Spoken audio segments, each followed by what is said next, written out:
കൃത്യമായിട്ടുള്ള ജാതി കാർഡ് ഇറക്കി തന്നെയാണ് UP-യിൽ BJP അന്നും ഇന്നും പ്രവർത്തനം നടത്തുന്നത്.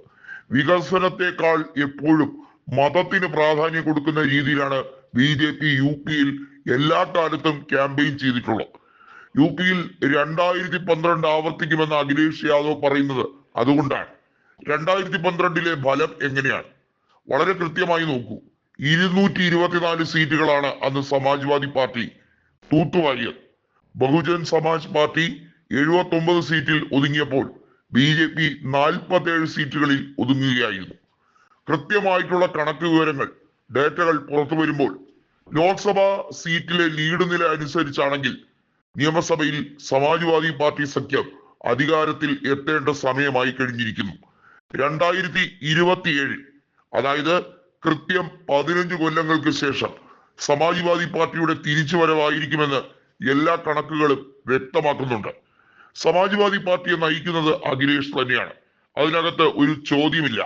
എന്നാൽ BJPക്കകത്ത് പല രീതിയിലും പൊട്ടിത്തെറികൾ ഉണ്ട്. യോഗി ആദിത്യനാഥിനെ മാറ്റണമെന്ന് കേശവ് പ്രസാദ് മൗര്യ ഉൾപ്പെടെയുള്ളവർ വളരെ വ്യക്തമായി തന്നെ പറഞ്ഞുകൊണ്ടേയിരിക്കുകയാണ്. ഉത്തർപ്രദേശിൽ BJPയിൽ ഇപ്പോഴും തുടരുന്ന നേതാവായി ഫിറോസ് വരുൺ ഗാന്ധി അവിടെ നിൽക്കുകയാണ്.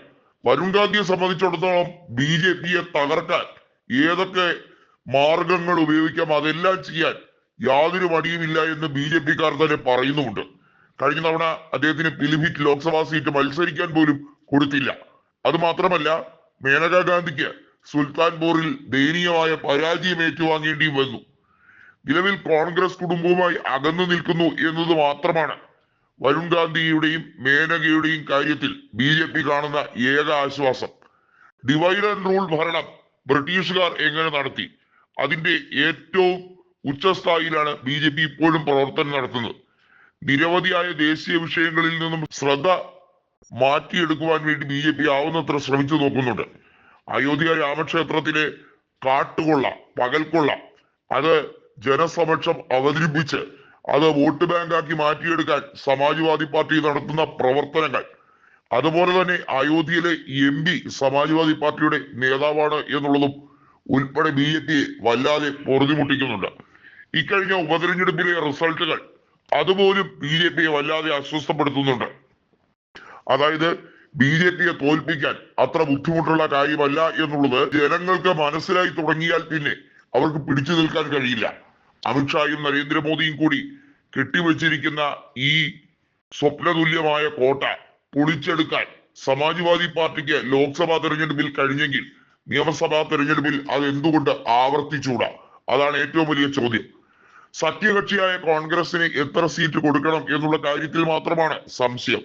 എന്നാൽ കോൺഗ്രസുമായി എല്ലാ മണ്ഡലങ്ങളിലും സമാജ്വാദി പാർട്ടി കൃത്യമായ സൗഹൃദം പങ്കുവെച്ചുകൊണ്ട് തന്നെയാണ് സംയുക്തമായ റാലികളും പരിപാടികളും പ്രക്ഷോഭങ്ങളും നടത്തുന്നത്. ഇതൊരു പക്ഷേ മറ്റൊരു സംസ്ഥാനങ്ങളിലും കാണാത്ത ഒരു തരം ഐക്യമായി രൂപപ്പെട്ടിരിക്കുന്നു. ഇത് BJPയെ വല്ലാതെ അസ്വസ്ഥപ്പെടുത്തുന്നുണ്ട്.